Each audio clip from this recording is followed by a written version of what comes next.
네, 할렐루야. 저합들 한번 인사하겠습니다. 오늘도 주님이 잘해주십니다. 오늘도 주님이 잘해주십니다. 네, 오늘 1절 한번 보십시오.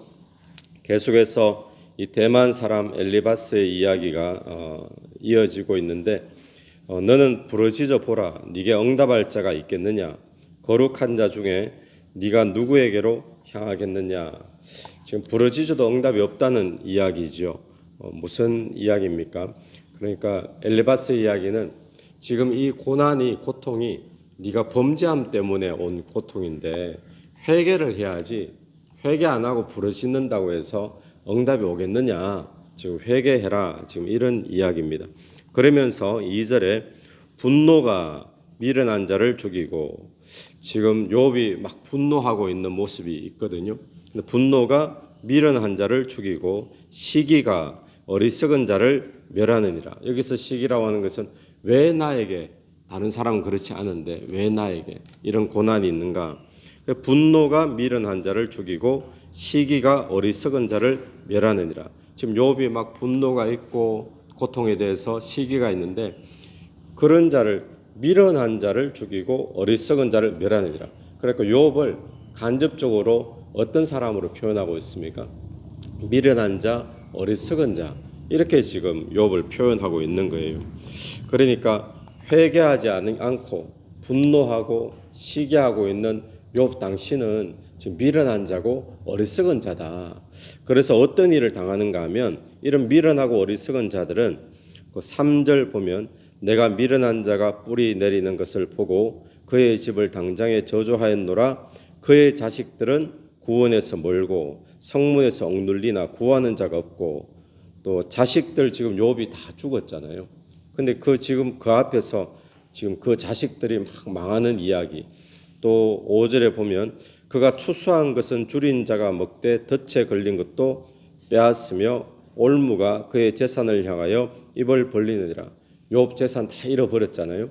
그런데 그 욥 앞에서 재산 잃어버리는 이야기, 또 추수하는 거 다 빼앗기는 이야기, 그런 이야기를 하는 거예요. 그러니까 지금 미련하고 어리석은 자, 고통 앞에서 회개를 해야 되는데 회개 안 하고 화내고 시기하고 그런 일을 하면 결국 이런 일 당하는 거 내가 다 봤다. 근데 욥이 지금 이런 일을 당했는데 이 욥의 그 아픈 가운데 이 이야기를 지금 한다는 거예요. 엘리바스가. 그러니까 어떻게 보면 참 잔인한 그런 어떤 충고가 되는 겁니다. 그리고 6절 보십시오. 재난은 티끌에서 일어나는 것이 아니며 고생은 흙에서 나는 것이 아니니라.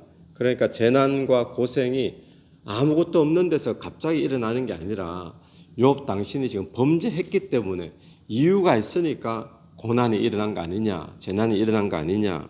그러니까 회개하라고 자꾸 이야기를 하는 겁니다. 그러면서 8절 나라면 하나님을 찾겠고 내일을 하나님께 의탁하리라. 여기서 이제 엘리바스가 말하는 하나님을 찾겠고 이야기는 하나님 앞에 지금 그동안 계속 회개해라 그랬잖아요. 네 범죄함을. 그러니까 나라면 하나님 앞에 범죄함을 회개하겠다라고 이야기를 하는 겁니다. 그래서 여기서 나라면 그러면 내 말대로 좀 해라 이 말이잖아요. 나라면 이렇게 했을 텐데 왜 그렇게 안 하느냐. 내 말대로 좀 해라. 자신은 맞고 욥은 틀리다라는 그런 교만한 모습을 보여주고 있습니다. 그리고는 17절로 한번 넘어갔어요. 17절에 가서는 볼지어다 하나님께 징계받는 자에게는 복이 있나니 그런즉 너는 전능자의 징계를 업신여기지 말지니라. 그러니까 욥이 계속해서 하나님 왜 내가 징계를 당해야 됩니까? 하나님이 내리신 징계가 지금 부당하다는 듯이 욥이 이야기를 하고 있으니까 그러지 말고 하나님의 징계를 네가 받아들여야 된다. 받아들이고 회개하라는 말입니다. 그렇게 하면 그 다음 18절부터 나오는 하나님은 아프게 하시다가 삼해시며 상하게 하시다가 그의 손으로 고치시나니. 여러분 이 엘리바스의 말이 다 맞는 이야기거든요. 오늘 또 저와 여러분이 어떤 징계 가운데 고난 가운데 있을 때 하나님께로 돌아가는 길이 제일 빠른 길이고 정확한 길임을 저희들이 믿습니다. 주께로 돌아가면 주님이 어떻게 하시죠? 주님이 다시 고쳐주시고 사메어 주시는 은혜가 있는 거죠. 또 19절 보면 6가지 환난에서 너를 구원하고 7가지 환난이라도 그 재앙이 네게 미치지 않게 하시며, 여기서 6가지 환난, 7가지 환난 이렇게 말하면 흔히 고대 사회에서 성경에서 또 7가지, 7 이렇게 나오면 완전한 것을 표현할 때 7이라고 표현을 한다 그랬잖아요. 그러니까 아무리 완전한 그런 극한 그런 고통이 있다 할지라도 하나님은 거기서도 구원하시는 분이다. 뭘 하면요? 하나님께 돌아가면, 그 징계를 달리 받고 회개하면 그렇다는 거예요. 또 20절 기근 때의 죽음에서, 전쟁 때의 칼의 위협에서 너를 구원하시며, 또 21절 네가 혀의 채찍을 피하여 숨을 수가 있고 멸망이 올 때도 두려워하지 아니하고, 계속 이런 이야기가 나옵니다. 그러니까 우리가 어떤 징계와 어려움이 있을 때 주께로 돌아가면 주님이 회복해 하시고, 그 환난이 어떻게 아무리 큰 환난이라 할지라도 하나님은 충분히 회복하고도 남는 그런 하나님이라는 거예요. 여러분, 오늘 이 말씀에 저와 여러분이 아멘할 수 있겠죠. 얼마든지 아멘입니다. 그런데 오늘 이 전체 우리 욥기서 맥락에서 보면 이 맞는 말을 아무리 하는데도 불구하고 이 맞는 말이 욥에게는 적용이 안 되는 이야기가 되는 것을 우리가 보게 되죠.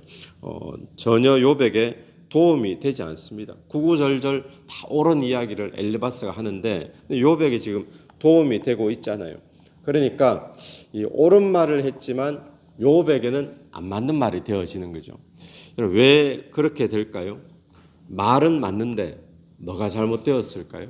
엘리바스가 하는 마음이 지금 잘못되어 있는 거예요. 말은 옳은 말을 하고 있는데 왜 이 옳은 말이 욥을 살리는 말이 되지 못할까? 왜 욥에게 이 도와주는 위로의 말이 되지 못할까? 이 말이, 그것은 엘리바스의 마음 때문에 그렇습니다.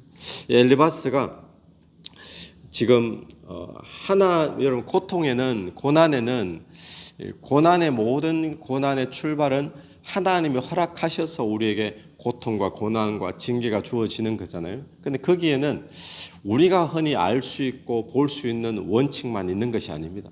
우리가 이해할 수 없는 하나님의 특별한 섭리도 우리 고난 가운데 분명히 있는 거죠. 오늘 욥의 이야기가 그런 이야기잖아요. 이 엘리바스는 지금까지 인과응보의 이야기를 자꾸 하고 있습니다.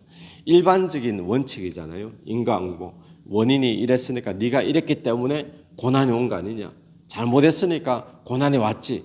회개해라. 계속 이 인과응보의 이야기를 하는데, 우리가 욥기 1장을 보았듯이 욥이 당한 고난은 인과응보가 아니라 하나님의 어떤 특별한 섭리 속에서 이루어지는 그런 고통과 고난이에요. 근데 엘리바스는 그걸 이해하지 못하고 자꾸 자기가 알고 있는 일반적인 원리 속에서 욥을 털에 가둬놓고 회개해라, 하나님께 돌아와라, 이 이야기만 지금 자꾸 하고 있으니까 이게 지금 뭘로 연결되어지는가 하면 교만으로 연결되는 거예요. 내가 맞다. 그러니까 나라면 이렇게 했을 텐데 왜 너 이렇게 하지 않느냐, 이렇게 해야지.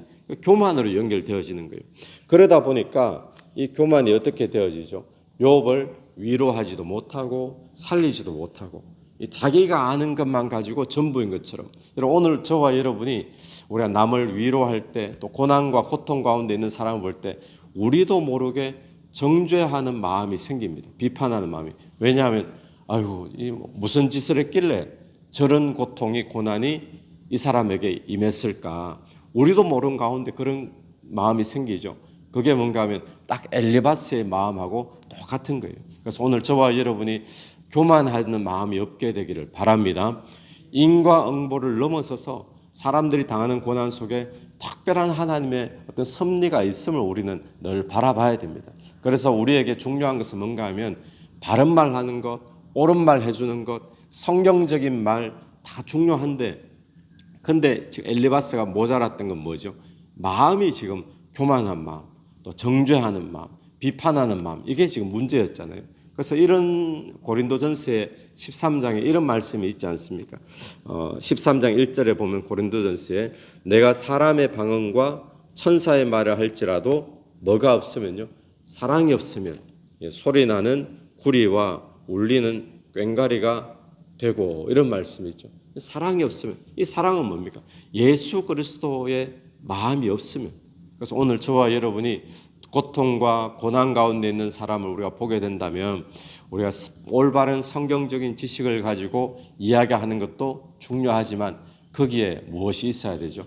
예수 그리스도의 마음을 품고, 또 그러기 위해서는 저와 여러분이 늘 기도하고 하나님 앞에 겸손한 마음으로 나가는 것이 필요한 줄로 믿습니다. 그래서 내가 다른 사람을, 고통 가운데 있는 사람 비판 정죄가 아니라 예수의 마음을 품을 수 있도록 도와주옵소서. 그래서 내 말이 저 사람을 살리는 말 되게 하여 주옵소서. 우리 그런 하루 되기를 간절히 바랍니다. 같이 기도드리겠습니다.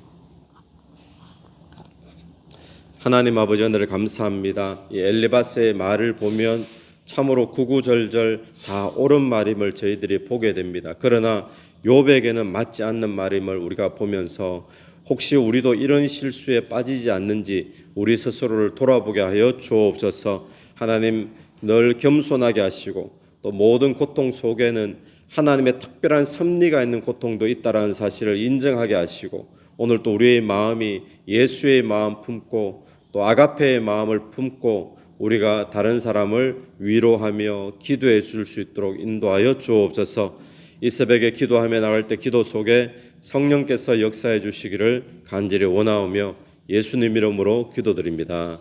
아멘. 오늘 또 예수 이름으로 승리하시는 하루 되길 바랍니다. 아멘.